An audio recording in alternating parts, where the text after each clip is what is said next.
আজকে যে বিষয়টা নিয়ে আমরা আলাপ করব সেটা হচ্ছে চতুর্থ শিল্প বিপ্লব। ফোর্থ ইন্ডাস্ট্রিয়াল রেভলিউশন যেহেতু আমরা বলতেছি, তার মানে এর পূর্বে আরও 3টা রেভলিউশন হয়ে গেছে। ফার্স্ট ইন্ডাস্ট্রিয়াল রেভলিউশন হয়েছে 1784-তে। তার মানে ঠিক 1784 বলতে ঠিক 1784 সনে হয়েছে তা না, এর একটু আগে পরে সমসাময়িক। 1784-তে যেটা হয়েছিল সেটা হচ্ছে একটা স্টিম ইঞ্জিন তৈরি হয়েছিল। এর পূর্বে মানুষ ঘোড়ার গাড়ি দিয়ে চলাফেরা করত, কিন্তু ইঞ্জিনটা আসার পর যেটা হলো, গাড়ির সাথে একটা ইঞ্জিন লাগানো হলো। মানুষ এক জায়গা থেকে আরেক জায়গায় ইঞ্জিন দিয়ে যেতে পারে। তখন নৌকার মধ্যে ইঞ্জিন, তখন হচ্ছে গাড়ির মধ্যে ইঞ্জিন, তখন ইঞ্জিন চাকাগুলো হচ্ছে ইঞ্জিন দ্বারা চালিত হলো। যখন ফার্স্ট ইন্ডাস্ট্রিয়াল রেভলিউশন হলো, তখন প্রথম মানুষ একটা ইন্ডাস্ট্রি, একই ছাদের নিচে অনেক মানুষ মিলে একই টাইপের দ্রব্য তৈরি করা শুরু করলো।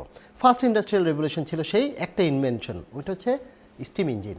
ঠিক প্রায় 100 বছর পর 1870-এ সেকেন্ড ইন্ডাস্ট্রিয়াল রেভলিউশন হলো। সেকেন্ড ইন্ডাস্ট্রিয়াল রেভলিউশন হচ্ছে বিদ্যুতের আবিষ্কার। আরও প্রিসিশন, আরও পারফেক্ট, আরও কোয়ালিটি, আরও ভালো ভালো প্রোডাক্ট ডেভেলপ করা গেল। আরও অনেক অনেক ইন্ডাস্ট্রি সারা পৃথিবীতে হলো। সারা পৃথিবীর আরেকটা অগ্রসর হয়ে গেল, আরেক ধাপ, বিশাল ধাপ।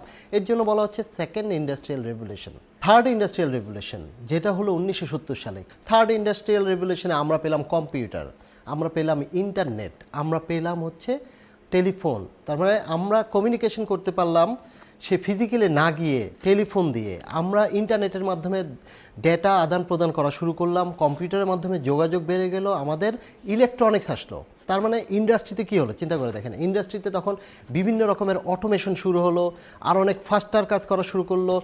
মানুষের পরিবর্তে কিছু কিছু জায়গায় মেশিন কাজ করতেছে, কারণ মেশিন আপনারা জানেন অনেক অ্যাকুরেট কাজ করতে পারে, সুন্দরভাবে একই কাজ বারবার করতে পারে।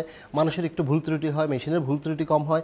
প্রথম ইন্ডাস্ট্রিয়াল রেভলিউশনে ছিল স্টিম ইঞ্জিন, দ্বিতীয় ইন্ডাস্ট্রিয়াল রেভলিউশনে ছিল বিদ্যুৎ, তৃতীয় ইন্ডাস্ট্রিয়াল রেভলিউশনে ছিল কয়েকটা কম্পিউটার, ইন্টারনেট, ইলেকট্রনিক্স, আর চতুর্থ শিল্প বিপ্লব সেটা হচ্ছে অনেকগুলো টেকনোলজি, প্রায় 9 থেকে 10টা টেকনোলজি, যেটা নিয়ে আজকে আসলে আমি আপনাদের সামনে আলাপ করব। প্রথম টেকনোলজি যেটা বলবো সেটা হচ্ছে কৃত্রিম বুদ্ধিমত্তা, মানে আর্টিফিশিয়াল ইন্টেলিজেন্স।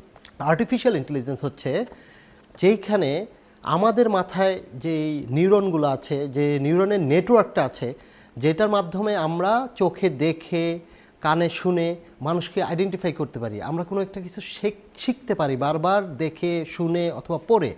একইভাবে একটা মেশিন অথবা একটা অ্যাপ্লিকেশন শিখতে পারে একইভাবে। যেমন ধরেন আমাদের মোবাইলের মধ্যে ফেসিয়াল রিকগনিশন সিস্টেম আছে, মোবাইলটা আমার সামনে নিলে আমাকে আইডেন্টিফাই করে খুলে দেয়। একইভাবে আপনারা ব্যবহার করেন।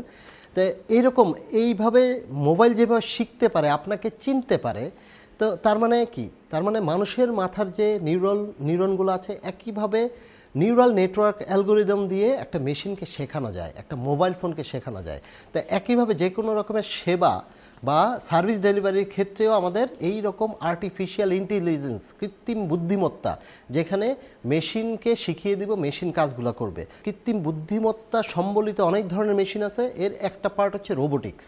যদিও আমরা রোবট চিন্তা করতে একটা যন্ত্র মানবের কথা চিন্তা করি, সকল ক্ষেত্রে রোবট দেখতে একটা যন্ত্র মানবের মতো না।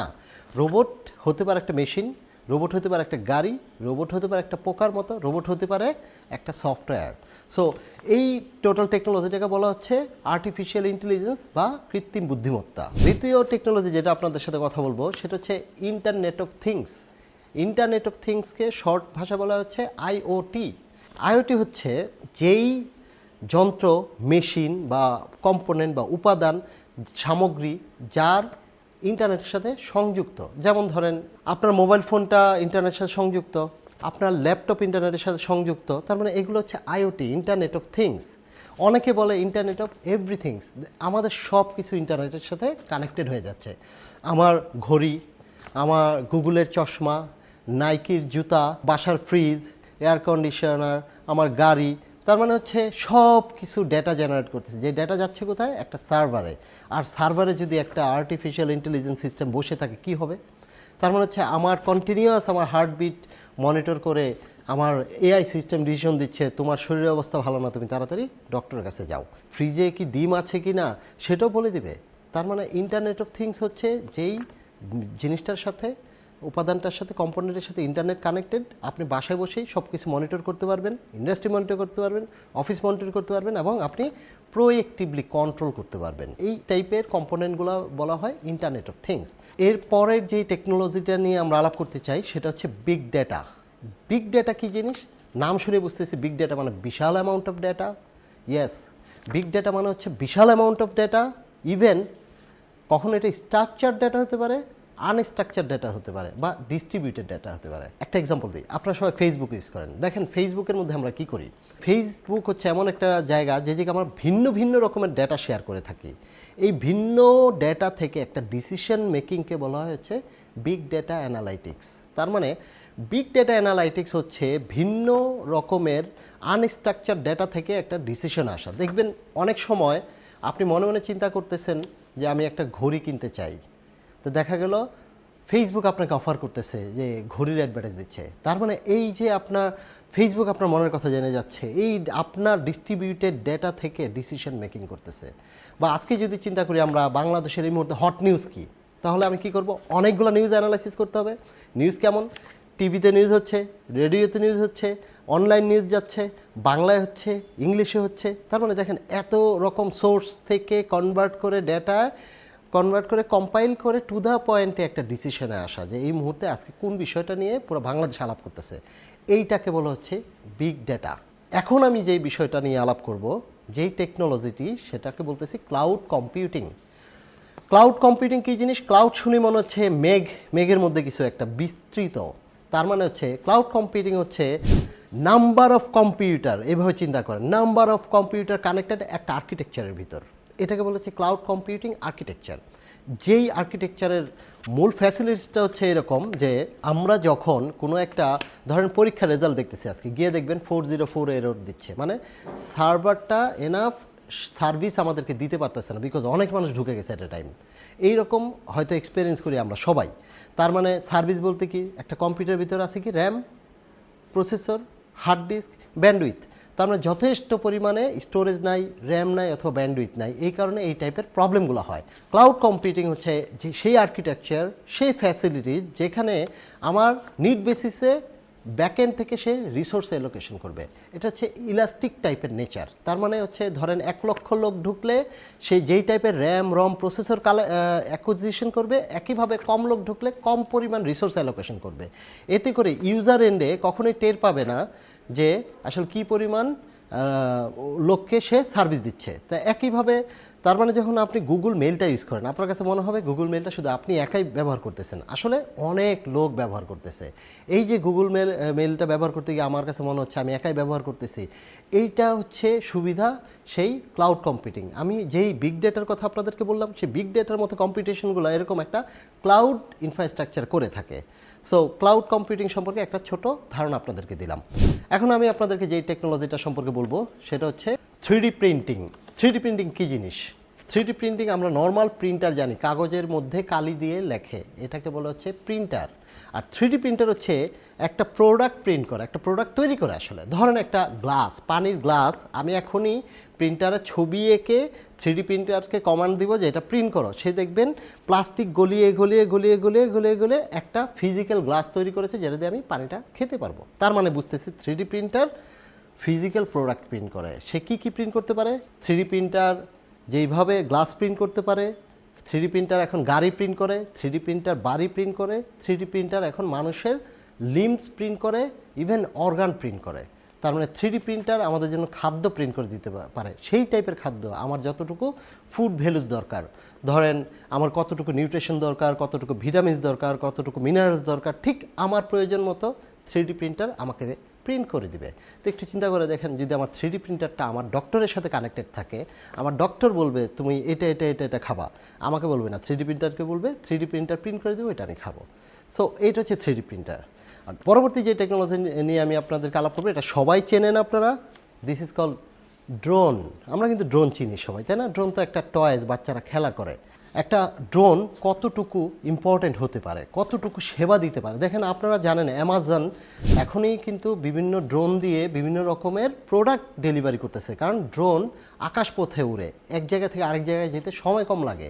ধরেন ভ্যাকসিনেশন খুব স্বল্প সময়ের মধ্যে এক জায়গা থেকে আরেক জায়গায় ভ্যাকসিন নিতে হবে, তখন একটা ড্রোন এই সেবাটা দিতে পারে। একইভাবে একটা ড্রোন এখনই একটা নৌকাডুবি হলো, কিছু টিউব নিয়ে ছেড়ে দিতে পারে। একটা ড্রোন দিয়ে এখনই বিল্ডিংয়ের ওই পারে একটা বিল্ডিং ধসে পড়েছে, এর ওই পারে মানুষ, জীবিত মানুষ আছে কিনা আইডেন্টিফাই করতে পারে। এছাড়াও কৃষি ক্ষেতে ধরেন সার দিতে হবে, টু দ্য পয়েন্টে হচ্ছে ইনসেক্ট ডিটেক্ট করতে হবে, অথবা ওইখানে কোনো স্পেসিফিক পেস্টিসাইড দিতে হবে, সেটা কিন্তু টু দ্য পয়েন্টে ড্রোন দিতে পারে। একটা ড্রোন সার্ভেলেন্সের জন্য খুবই ইম্পর্ট্যান্ট একটা কম্পোনেন্ট, যেটা ফোর্থ ইন্ডাস্ট্রিয়াল রেভলিউশনের যে 9-10টা টেকনোলজি আছে এর মধ্যে ড্রোন একটি। আরও দুই একটি টেকনোলজি সম্পর্কে আপনাদেরকে বলবো। একটি হচ্ছে ন্যানো টেকনোলজি। ন্যানো টেকনোলজি হচ্ছে কোনো একটা পদার্থের একেবারে মলিকুলার লেভেলে কাজ করা। ধরেন আমরা জানি পৃথিবীর যতগুলো মৌলিক উপাদান আছে এগুলা একদম ফিক্সড, তার মানে নতুন কোনো মৌলিক উপাদান বেরোচ্ছে না, নতুন কোনো পদার্থ বেরোচ্ছে না। তখন ন্যানো টেকনোলজির মাধ্যমে বিভিন্ন রকমের প্রোডাক্টের মলিকুলকে একসাথে মিলিয়ে একটা নতুন ক্যারেক্টারিস্টিক্স, নতুন চরিত্রের, নতুন বৈশিষ্ট্যের একটা ম্যাটেরিয়াল তৈরি করা যায়। এইসব ম্যাটেরিয়ালকে বলা হয় অ্যাডভান্স ম্যাটেরিয়াল। যেমন ধরেন আপনারা যদি চিন্তা করে থাকেন, আপনার মোবাইলের উপরে ওই যে স্ক্রিনের মধ্যে বলি না আমরা যে গরিলা গ্লাস স্কেচ পড়ে না, এই যে স্কেচ যে পড়ে না, এই যে টেকনোলজিটা, এটা হচ্ছে ন্যানো টেকনোলজি। ন্যানো টেকনোলজির কারণে আজকে আমাদের ডিভাইসের সাইজগুলো ছোট হয়ে যাচ্ছে, পকেটের ভিতর মোবাইল ফোন রাখতে পারতেছি, হাই স্পিড প্রসেসর রাখতে পারতেছি, যেখানে কিনা একটা ক্যাপসুল আকৃতির একটা ক্যামেরা খাইয়ে দিচ্ছে একটা পেশেন্টকে, সে ক্যামেরা ভিডিও করতে করতে, ট্রান্সমিশন করতে করতে যাচ্ছে। তার মানে হচ্ছে এই টাইপের ন্যানো টেকনোলজি এসে নতুন নতুন মেডিকেল সেক্টরে, বিভিন্ন রকমের ইন্ডাস্ট্রিয়াল সেক্টরে, এগ্রিকালচার সেক্টরে অনেক বড় বড় পরিবর্তন করে ফেলতেছে। বিশেষ করে ন্যানোবট, ন্যানো রোবট তৈরি হচ্ছে, যে কিনা মানুষকে খাইয়ে দিলে টু দ্য পয়েন্টে ক্যান্সার সেলকে ডিস্ট্রয় করতে পারে। তো এই ন্যানো টেকনোলজির মাধ্যমে আরও অনেক ধরনের কাজ করা যায়। ন্যানো টেকনোলজি যদি আমরা একটা আইডিয়া করতে যাই, ন্যানো টেকনোলজি আসলে কি, তার মানে আমরা একটা চুলের সাথে কম্পেয়ার করতে পারি। একটা চুল প্রায় 100 ন্যানোমিটার, তার মানে একটা চুলকে যদি আরও 100টা ভাগ করা যায়, 100টা ভাগের 1 ভাগ হবে হচ্ছে 1 ন্যানোমিটার। সো ন্যানোমিটারটা হচ্ছে মাইক্রোস্কোপিক। একইভাবে বায়োটেকনোলজি। তো বায়োটেকনোলজি কি, আসলে লিভিং এলিমেন্ট নিয়ে কাজ করা। যেমন ধরেন একটা নতুন ভ্যাকসিন তৈরি করা, যেমন আমরা জানেন যে রিসেন্টলি ভ্যাকসিন নিয়ে অনেক বড় একটা ক্রাইসিস হচ্ছে। ভ্যাকসিন করা, কোষের জৈবিক পরিবর্তন করা, জেনেটিক্যালি মডিফাইড যে যত রকমের জিনিসপত্র আছে, বিশেষ করে ধরেন ঔষধ তৈরির ক্ষেত্রে, ফার্টিলাইজার তৈরির ক্ষেত্রে, এবং বিভিন্ন রকমের নতুন বৈশিষ্ট্যের ক্রপস তৈরির ক্ষেত্রে যে টেকনোলজিগুলো ব্যবহার করা হয়, এটাকে বলা হচ্ছে বায়োটেকনোলজি। আমি আরও দুইটা রেলিভেন্ট টেকনোলজি নিয়ে কথা বলবো। সেটা হচ্ছে, একটা হচ্ছে অগমেন্টেড রিয়েলিটি, একটা হচ্ছে ভার্চুয়াল রিয়েলিটি। ভার্চুয়াল রিয়েলিটি কী জিনিস? ভার্চুয়াল রিয়েলিটি হচ্ছে ভার্চুয়ালি আপনার সামনে কোনো একটা জিনিসকে প্রেজেন্ট করা, যেটা হয়তো এক্সিস্ট করে না, অথবা আপনার সামনে আনা কখনোই সম্ভব না। যেমন ধরেন বাচ্চাদেরকে সৌরজগৎ সম্পর্কে পড়াবেন, তো সৌরজগৎ কেমন হয় দেখতে, এটা তো কখনো তারা দেখতে পারবে না, কিন্তু সে হয়তো একটা ডিসপ্লের ভিতর অথবা একটা গগস পরে সে ভার্চুয়ালি সৌরজগৎটা চোখের সামনে দেখতে পাবে। একইভাবে ধরেন আপনি এখন প্লেন চালানো শিখবেন, তাহলে প্লেনে উঠতে হবে, প্লেনের ককপিটে উঠতে হবে, আপনাকে তো একটা ভার্চুয়ালি ককপিট বানাতে হবে। আপনি ফিলও পাবেন, রিয়েলি প্লেন ড্রাইভিংয়ের ফিলস পাবেন, এবং হচ্ছে আসলে আপনি ড্রাইভও করবেন, কিন্তু ওইটা অ্যাকচুয়াল হয়তো ফ্লাইট না। তার মানে হচ্ছে ওই টাইপের কম্পোনেন্টগুলোকে বলা হয়, টেকনোলজিকে বলা হচ্ছে ভার্চুয়াল রিয়েলিটি। আর অগমেন্টেড রিয়েলিটি কী জিনিস? অগমেন্টেড রিয়েলিটি হচ্ছে আপনার সামনে থাকা একটা জিনিসকে আপনি অগমেন্ট করে ফেলবেন, আপনার নেচারের সাথে, রিয়েল লাইফের সাথে আরেকটা ভার্চুয়াল কম্পোনেন্টকে অ্যাড করে ফেলবেন, অগমেন্ট করে ফেলবেন। যেমন ধরেন আপনি একটা ড্রেস কিনবেন, একটা মিররের সামনে দাঁড়াইছেন যে এই শার্টটা পরলে কেমন লাগে, আপনি একটা শার্ট চয়েস করলেন স্ক্রিনের মধ্যে, সে আপনি মিররে দেখবেন আপনি ওই শার্টটা পরে দাঁড়ায় আছেন, তার মানে আপনি দেখলেন ঠিক আছে। তার মানে যে আপনার ফিজিক্যাল বডির সাথে নতুন একটা জিনিসকে অগমেন্ট করে ফেললেন। তো এই টাইপের কম্পোনেন্টগুলো বলা হচ্ছে অগমেন্টেড রিয়েলিটি। এগুলো সাধারণত গগস পরে হয় বা কোনো ক্যামেরা ইউজ করতে হয়। তো এই ক্ষেত্রে বিশেষ করে হেলথ সেক্টরে, অথবা এন্টারটেইনমেন্ট, অথবা লার্নিং, এই 3টা সেক্টরে এই ভার্চুয়াল রিয়েলিটি এবং অগমেন্টেড রিয়েলিটির ব্যাপক ব্যবহার আছে। তো পরবর্তীতে আমরা ডিটেলে এটা নিয়ে আলাপ করব। এখন আপনাদেরকে আসলে আমি যেটা বলবো সেটা হচ্ছে আরেকটা টেকনোলজি, যেটা কিনা অ্যাকাউন্টিংয়ের মধ্যে ব্যবহার হয়, মেইনলি ব্যাংকিংয়ের ক্ষেত্রে, সেটাকে বলা হচ্ছে ব্লকচেইন। ব্লকচেইন টেকনোলজিটা কি? ব্লকচেইন হচ্ছে ডিস্ট্রিবিউটেড লেজার সিস্টেম, মানে কোনো একটা ট্রানজ্যাকশনকে ভিন্ন ভিন্ন জায়গায় ডিস্ট্রিবিউট করে দেয়া। এবং এটার সবচেয়ে ব্যবহারের সবচেয়ে সৌন্দর্য হচ্ছে যে প্রিভিয়াস কোনো তথ্য, ইনফরমেশনকে মডিফাই বা রিমুভ করা যাবে না। বিশেষ করে ধরেন ব্যাংকিং, যে কোনো একটা ট্রানজ্যাকশন ঘটেছিল ওইটা রয়ে যাবে চেইন আকারে। প্রত্যেকটা ইনফরমেশন যদি একটা ব্লকের ভিতর থাকে তাহলে ধরে নেন এটা চেইন দ্বারা কানেক্টেড অনেকগুলো ব্লকস। তার মানে যদি আমরা ল্যান্ড ডিডের কথা বলি, যে একটা জমি দুইজনের কাছে বিক্রি করা যাবে না যদি আমরা এই টেকনোলজিটা ব্যবহার করি। এই টেকনোলজিটা কিভাবে কাজ করে? টেকনোলজিটা কাজ করে হচ্ছে যখন কোনো একটা ট্রানজ্যাকশন ঘটে, ওই ট্রানজ্যাকশনটা একটা কম্পিউটার বা একটা সার্ভারে না থেকে সেই সার্ভার কি করে, তার অনেকগুলো পিয়ার নোড অনেকগুলো কম্পিউটারের ভিতরে ডিস্ট্রিবিউট করে দেয়। যদি কেউ এটা মডিফাই করতে চায় তাহলে তার 1000 অথবা অতগুলা পিয়ারে গিয়ে পরিবর্তন করতে হবে, যেটা নিয়ার অ্যাবাউট ইম্পসিবল। আজকে আমি চেষ্টা করেছি আপনাদেরকে এই ফোর্থ ইন্ডাস্ট্রিয়াল রেভলিউশনের যে টেকনোলজিগুলো আছে প্রত্যেকটা টেকনোলজি সম্পর্কে একটা ছোট ধারণা দেয়া।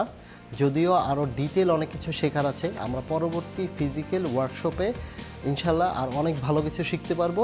এই জানিয়ে আজকে সবার কাছ থেকে বিদায় নিচ্ছি। ধন্যবাদ।